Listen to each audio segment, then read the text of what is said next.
I'm standing at the location of the largest mass execution on American soil. This is Reconciliation Park in Mankato, where on December 26, 1862, 38 Dakota men were executed.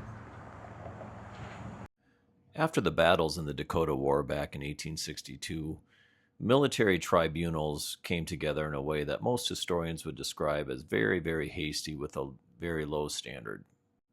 Ultimately, 392 men were tried and 302 were sentenced to death. President Lincoln and a team of government lawyers reviewed the transcripts from the trials and ultimately reduced the number sentenced to death down to 38. At 10 a.m. on December 26, 1862, these men were hanged. After the men were hanged, they were buried here on the Minnesota River. Even though a guard was appointed, that evening, some, if not all, of the graves were robbed.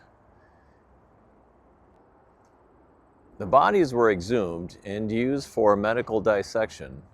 One of the doctors involved with this was a familiar name. It was Dr. William Mayo, Rochester.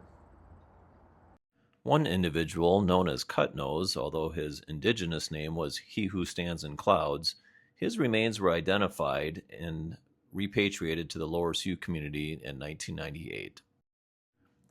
This event has been commemorated in various ways over the years, including one 330-mile horseback ride started by Lakota spiritual leader Jim Miller back in 2008. This ride comes from the Lower Brule community in South Dakota, arriving on this location on December 26th. Sometimes it's painful to think about and learn about some of these events, but it's really important that history is shared, as it ultimately helps us to understand who we are. So thank you for listening to me today, and we'll see you next time.